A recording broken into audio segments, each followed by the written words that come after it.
Hi, folks. I'm Sean Crabtree. And I'm Cameron Bailey. Welcome into Growth Profits. Coming to you live each week. We don't want to change the way you do business. We want to change the way you're thinking about your business. We want you to have better results, happier clients, and make more money. Let's get it started. Welcome into the show. I am your host, Sean Crabtree. And I am Cameron Bailey. Did you know, Sean, I did not. that according to U.S. News and Money, the number one rated job in the United States of these Americas is what? Dentistry. Dentistry. The number one rated job. Why?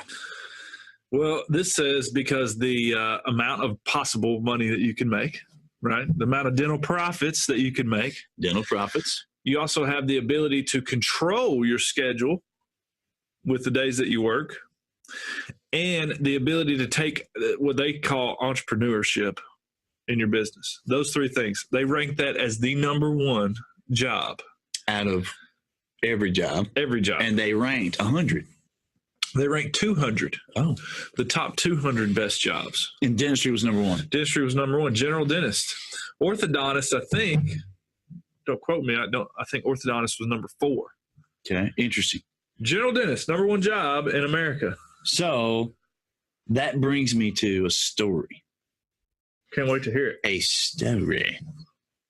So this was on a social media post. And I'll go ahead and say most of you watching or listening to this have probably been on this post, Dental Town. There are lots and lots of good resources on Dental Town, but this is an interesting post. Here's what this post says. I don't know that I'll read all of it. Let me just hit the high points here. So I am tired of dentistry.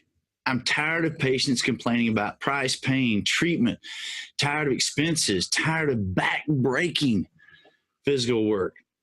Graduated dental school 16 years ago, been doing GP, and after finishing perio 8 years ago, been doing a lot of surgeries and implants, taking comprehensive ortho courses, et cetera, et cetera. He's saying I'm pretty good at what I do, or she, I don't know which. Have a great relationship with 99% of my patients, but that 1% that always, can I use the word? Use the word. Bitch and moan, no matter what or how we treatment them, is driving me crazy. I'm tired of getting nickel and dime by insurance companies, which results in us dropping nearly all but Delta Dental. I'm tired of acting like an empathetic doctor who cares for the oral health. And for some, I legitimately do. But when most come to vent and bitch about other dentists and how poorly they were treated at other offices, that isn't on me. I'm not a shrink. Really, please, STFU. And agree to the treatment that you need. Pay for it. Get the services and GTFOO MO. That's a lot. We got a lot of letters there. It's alphabet. I once was a compassionate dental student and new grad. Years later, I've hardened to a tired old dentist. I had all this relatively well. Nearly all think I love dentistry, and I'm out there to help everyone. But the reality is, I simply want you to agree to what you need, pay for it, and get it. And if not, don't waste my time. And please go bother someone else. I've lost the drive. And for a year, I've been trying to rack my brains to find out what I can do to get back into dentistry motivated. And it's signed off, I am tired. If you're listening to this, if you're watching this, if some of this relates to you, this is the show for you. And we want to talk specifically about some things that you can do. I mean, the first thing I would say before we even get started with this is, you know what? Anybody and everybody has the ability to get into burnout. It doesn't matter. That's not a dentistry related thing. It's not a healthcare related thing. All of us have the possibility of getting to the burnout stage. There are several things that we want to give you to help you get out of this. Now, the rest of the story is when I came across this post, I legitimately wanted to help. I mean, this is a cry for help. This doctor is looking for some help. And after reading several of the original responses to this, let's see if I can go ahead and pull some of those up. Here's the first one. I hear you. I have no advice. I'm sorry, I'm in the same boat and would love to hear from others. The next one, sadly, this is quite common. Not sure there's anything you can do, et cetera, et cetera, et cetera. There's another one. Me too. Bro, you're not alone. I'm right there with you. Join the club, only 8 years in. I despise waking up going to work. Here's another. I feel exactly the same way you did, bro, et cetera, et cetera. Here, take more vacation. There we go. Okay. So those are the responses. Number one rated job. Number one out of 200. Based on the amount of money that you can make, the amount of dental profits, the unemployment rate. You know what the unemployment rate is? A dental unemployment rate for a dentist? Let's check that real quick. I'm sure it's down the bottom. 0.1%. And yet, if you look at this, it looks like that there's all these people that are out there and they're not fulfilled. They're unhappy. They're feeling burned out. Again, that's a natural thing. This guy, I don't know, this doctor needed some help. And so the short version of the story is I jumped out and posted some things to help him get out of this. And basically, no, you did. I did. And I don't know that I can find it because there's so many responses here. I don't know that I can find it right now. Well, just tell us what you said, Sean. Well, basically, what I said is, just what that stat says to me, you have the ability to control everything that you desire. And in short form, what I said is, if you're not enjoying it, then let's make a list of the things that you don't enjoy. And, let's take control of those things and let's get rid of the stuff you don't like. And let's make it all about the stuff that you do like. And let's start having fun again. The responses that I got were just incredible. People were coming out of the woodwork to punch at me, to hit you. Who are you? What, are you kidding me? Things like, who is this guy coming in here to drive by and drop some kind of psychobabble on us? What are you, a psychologist? And, just on and on and on. And you don't understand how bad it is. And the next one was like, yeah, how long have you been practicing dentistry? And just on and on and on. Just berating me. And I got to be honest with you. I let it affect me. I mean, you were here the night that I was doing this. It's like 7:30 at night and I'm still in the office. The last post that got me was, oh yeah? How many years? This is what he said exactly. Now the post has been deleted, but here's what he said. Oh yeah? How many years have you spent making jewelry in a sewer? Mm-hmm. And I thought, oh my gosh, I was at the start of this thing. I mean, I took that kind of wrong. And I was allowing that to sort of affect me a little bit. And I mean, at the moment I felt a little bit attacked. I mean, I felt like these guys really weren't looking for help. They're not seeing that I'm trying to help. And I mean, it sort of, I mean, to be honest with you, you got a hold of me. And I went ahead and responded. And I thought about how I should respond. And that's what I think we want to talk about. So if you are My Kitchen, which is the poster of this show is for you. If you're not, if as we move toward the end of the year, if you're feeling yourself get into this place, this show is for you. Take some notes. We want to give you some things that you can do immediately to begin to turn this big ship around and maybe get reconnected to the things that you were excited about getting into dentistry in the first place. Right? Yeah. I mean, we all go through those positions where we're down and out, right? Where we're burnt out, where it's a natural it's Sunday and you're like, oh man, I got to go to work tomorrow. man, I don't want to go to work tomorrow. We all get in those positions. And it's, for me, what I've noticed is the most successful people figure a way to get out of that mindset as quickly as possible. Yeah. The quicker you get out, the better you're going to be. It's not about, are you in that place? It's more about how quickly can you get out of that place. Is exactly what you're saying, right? So what's the first thing you would say? The first thing I would say is you've got to take control of the things that are within your ability to control. So what we're talking about here is taking control. It's about taking control. You've got to take control. If I'm feeling an emotion that I'm burnout or whatever it is, it's just a message that I am not taking control of the things within my ability to control. I mean, if I'm in the number one profession in the United States of America, the number one profession, I have the ability to control everything around me if I believe I do. Right.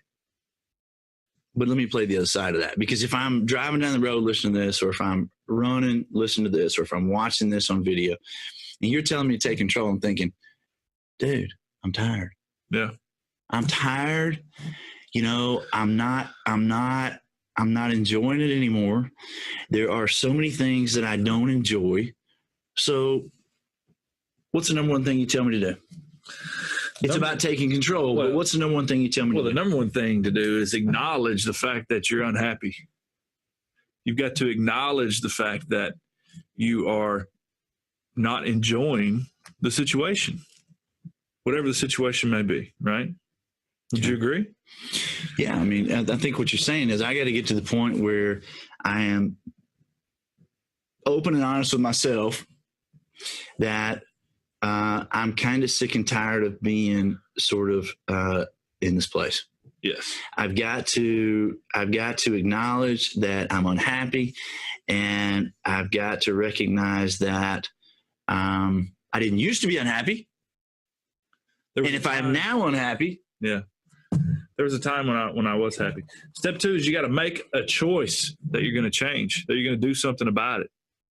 So what do you mean? Don't just sit there and roll around in whatever you're feeling. You make a choice that I'm going to do something different. I realize where I'm at now is not working. I've got to make a choice. I got to make a decision in my mind that I'm going to go and do something or be something about it. So what you're saying is, number one, I have to admit how unhappy I am. If I don't admit that to myself, then what's very likely is I have reduced what was this once great calling to a job. Yeah. And I'm just rolling around and not enjoying it, but I'm not facing the fact that I truly am unhappy. I'm just going through the motions, going to the office, dreading the Sunday nights. I'm not feeling good, every night. I mean, you and I see this a lot. A lot of times there's a lot of drinking going on when you get to that place. Mm-hmm. And what we're doing is we're not addressing the fact that I am very unhappy. And that is step 1. And step 2, you're saying is, if I've come to that place, then I need to make a choice, make a conscious choice to change. There's probably a lot under that, though. I mean, here's what I would tell you. For you to make a conscious choice, if you admitted that you are not happy, second thing, make a conscious choice to change. Ask yourself some questions. I mean, this show is all about having happier clients, better results, and making more money. This is America. I mean, at the end of the day, don't you deserve to be happy? I mean, this is America. Yeah. You can have whatever it is that you want. Don't you deserve to be happy? You were once happy. Let's make it happy again. All right. You deserve to be happy again. Right.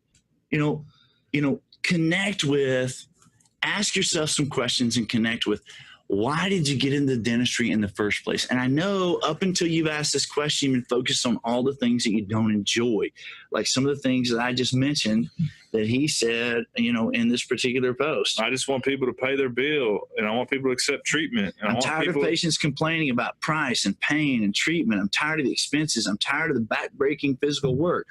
Well, you know what? I would submit that all of that was probably there in the first place, but because you had a different mindset, there's something you can do about it. Make a conscious choice to change. Ask yourself, you only got one shot at this life. Mm-hmm. I mean, let's look at it this way. If you don't make a choice to change, what are the next 6 months going to look like? But this is where you are right now. What are the next 3 months? What is tomorrow going to look like? What are you doing right now that's going to make you better tomorrow? I can share my personal story. About 2 years ago, I was in the same position, not necessarily with my business, but with my marriage. My wife and I had been married for, at that time, probably 5 or 6 years. And I was in this place where I thought that I'm me and she is her, right? Whatever her strengths are and whatever she wants is what she wants, and whatever I want and what I want to do is what I want to do, right? So we weren't communicating. Yeah, we weren't on the same page at all. We weren't communicating. I was living my life and she was living her life. And you know what? It wasn't to the point where we were going to separate or divorce or anything like that, but that could have been. It wasn't fun. Yeah, that could have been the future. I wasn't having fun. She wasn't having fun. So I made a decision at that moment. When my back got to the wall and I finally said, you know what, I've had enough. I'm sick and tired of being sick and tired. I made a decision that I was going to take control, and I was going to invest in the relationship that I have with my wife. I was going to do things that maybe made me uncomfortable, or maybe that I didn't want to do. Stop being so selfish, find out what her interests are. She wants to go hiking. Damn it, I'm going to go hiking. I hate how much you enjoy hiking. Yeah. I mean, it's not my favorite thing to do, but if she enjoys it, I've got to make the effort to the relationship because it is that important to me. So it's about taking control. And the first step is admitting how you weren't happy. Yeah. And then secondly, you made a conscious choice to change. Yeah. And in your particular case, that was sort of changing the way you behave because your focus is on making it better. Changing the way I behave, right. Changing the way I'm thinking, because the way I behave comes from my mindset. Right. So when my wife says, hey, you want to go hiking? And I'm thinking in my mind, that's the stupidest thing I've ever heard. No, I don't want to go hiking. Right. When I'm thinking that in my mind, I've got to change my mindset in that moment and realize, okay, this is her way of communicating that she wants to spend time with me. And your focus was on your relationship. Yeah. My overall. I mean, my focus was on, and you wanted to make a change. I looked into the future and I made a choice to be happy. Because at the end of the day, you're worried about what's the next 6 months going to look like. Yeah. I'm worried about what the next 30 years is going to look like. One of the things that you and I talk about a lot is it's about finding your why. Exactly.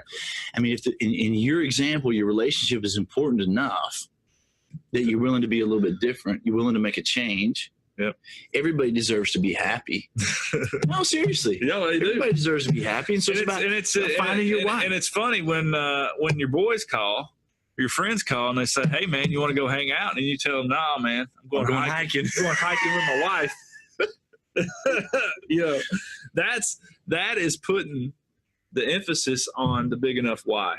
That's putting, and that may be a silly example as compared to this guy, what he's going through in his business, but mindset is mindset. And whether it's talking about figuring out how to fix your marriage or it's talking about figuring out how to fix your business, it starts right here. What's going on between your ears? But you got to make a decision to take control of that. So we're talking about 3 steps that really involve taking control. Step 1, identify how unhappy you are and roll around in it, right? Step 2, make a conscious decision to make a change and ask yourself some of those questions. Don't I deserve to be happy? I mean, I only got one shot at this life. You only got one shot at this life. Ask yourself some different questions. I mean, if I'm unhappy right now, what is 6 months from now going to look like? What is 12 months from now going to look like? You know what? What kind of example? I mean, this is a big one for me. What kind of example am I setting for my kids? I mean, if I'm coming home and I'm just so dreading the next day going to the office or whatever, what kind of example am I setting for the little ones in my life who are watching my every single move? Ask yourself some of those questions, reconnect to why it is that you got back into dentistry or that you got into dentistry in the first place. And here's a big one. This is probably the biggest one, number 3. And I would submit you have to do the first 2 before you can get to number 3. Number 3 is identify the things, no kidding, that you truly have the ability to control. And I hope you wrote that one down, because this is a big one. Now you have to get past those first two probably before you can get to this third one, but identify the things that you really have the ability to control. You quoted a stat on the front end. Dentistry is the #1 job in the U.S. And the reasons why are because you have the control over your finances. You have the control over your schedule. You have the control over, what was the other thing? You have the control over your money. You have a low, super, super low unemployment rate. So you have control over finding a job. Because you're entrepreneurial, right? Well, you're entrepreneurial, but there's also 23,000 dental jobs for dentists in the U.S. So ability to find a job, ability to make a lot of money, a lot of dental profit, because you need more money, honey. You got to have it. And your ability to control your own schedule. Your schedule, how many days you work, how many patients you see. And so identify, honest to goodness, sincerely take a look at this. What are the things that you have the ability to control? And I would ask myself, now I know up until this point, before you looked at #1 and #2 that we talked about a minute ago, before you truly admitted how unhappy you are, and before you made a choice to change, it probably felt like, I know that you have no ability to control anything. But, really truly identify what are the things that you have the ability to control. Now, don't you control your time? Don't you control the money that you make? Yes, you do, because you control whether or not you take insurance. Now, you may not have it if you're not on insurance and you want to get insurance, or if you're on insurance and you want to get off insurance. It's a conscious choice. Now, just because you may have not had a strategy to be able to handle that in the past doesn't mean it's not possible. You can control it.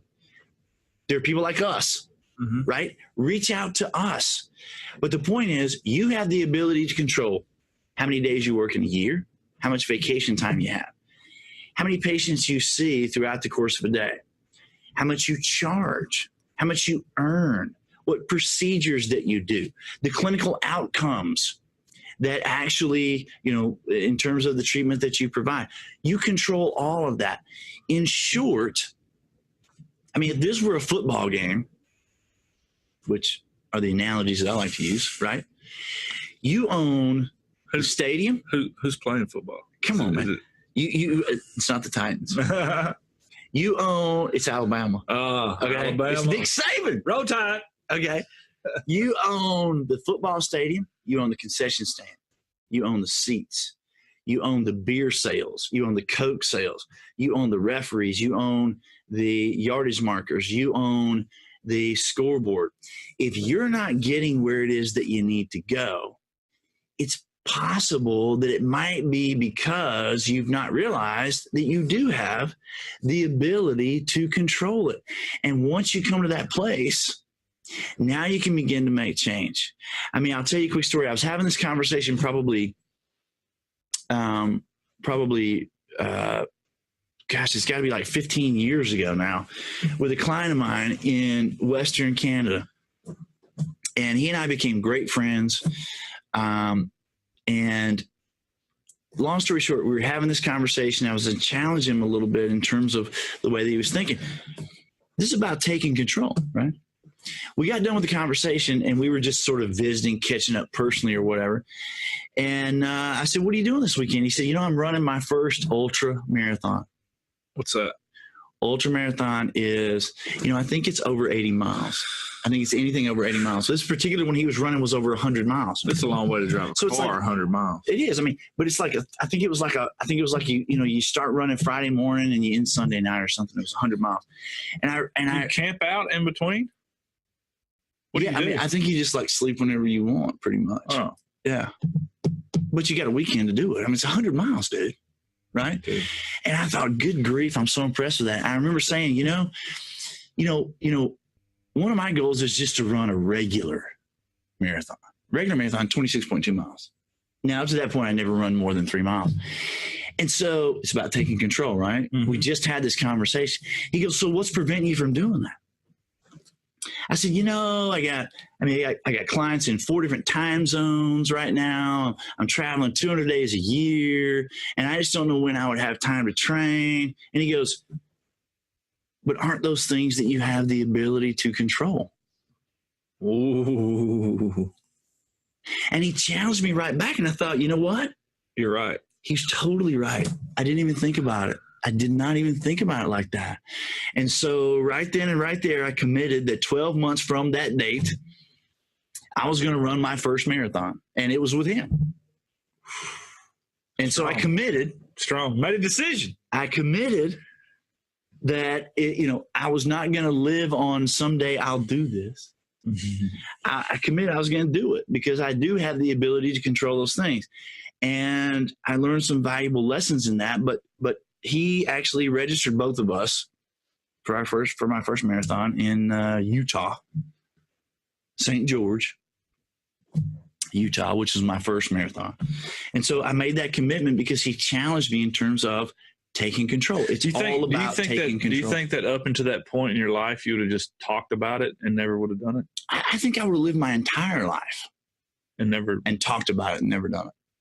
Because somebody challenged you. He challenged me. Well, he didn't just he challenged specifically. He challenged your about taking control. Yeah, he challenged me to take control. And so I ran my first marathon, and then I had to follow it up with a second one. Yeah. Right? Just to prove that I could. But it's about taking control. And at the end of the day, I would submit that because you're an entrepreneur, you've got the ability to control how many days you work, what hours you work, what you charge, when you work, how long you work. If your patients pay. If your patients show up. If your patients show up. Yeah. All of those things. Everything that if you go down a list and you see the list of all the challenges, every one of them you control. If you figure out a way to control it and you think that you control it. I can control whether or not my patients show up when I look at my financial policies, when I look at how I'm handling intake calls, when I look at how I'm confirming, what's my confirmation process. All of that we control. All of it. All of that. But if I don't believe that I can control it, and I don't make the decision to control it, then I'm going to get on the internet and say, this sucks. Or I'm going to be with my friends and I'm going to say, oh, this sucks. Or worse, you're going to talk about it to yourself in your brain and you're going to say, oh, this sucks. And you end up playing the victim. Yep. You end up playing the victim. You're at the mercy of everything else. If you think about, my kitchen over here and what he's talking about, that's kind of what's going on. I mean, he's complaining about all of that and he's obviously reaching out for help, but he doesn't see the way to take control of it. Right. And so as he's throwing that out there, now everybody else is piling on. Yeah, me too, me too, me too, me too, me too. Yeah, and they're just it becomes a poor little old me kind of a conversation. We don't want you to be in that. Look, it's natural for everybody to go through this, but it doesn't mean that you can't get out of it. And the way you get out of it is admit how unhappy you are. Make a conscious decision to change for the future. And then identify all of the things that you have the ability to control. And the last takeaway from this is this. Now that you've identified all of the things that you have the ability to control, go seek out opportunities to begin to take control. Doesn't matter what you've done in the past, you can control these things. You absolutely can. You can make this whatever it is that you want to make it. As long as you understand and believe that you can, then you can go make strategies, create strategies to be able to take control of those things. There's information everywhere. Look, find us on Twitter, find us on social media, go to crabtreegroup.com, videos like this, subscribe to our YouTube channel. And every time we cut a video like this, it'll go right to your inbox. There's thousands of resources out there to give you the ability. And I'm cutting videos all the time, once a week, twice a week on steps you can take to take control of these things. But you've got to do those first three things first. Admit how unhappy you are, make a conscious choice to change, identify what you have the ability to control, and now go after controlling it. It's all about happier clients, better results, making more money. We come to you live each week. This has been Dental Profits. If you have any questions, feel free to email us. If you're in this place, don't stay in this place. reach out to us. We'll be glad to support you. Get around some people that can cause some thinking in your mind, man. They can cause some stir. Yeah. Right. I mean, at the end of the day, that's what it is. You know, we got a brand new year before us. There's no reason for you to be in this place. Reach out to us. This is Dental Profits. We come to you live each week. Looking forward to seeing you next week. Have a great day.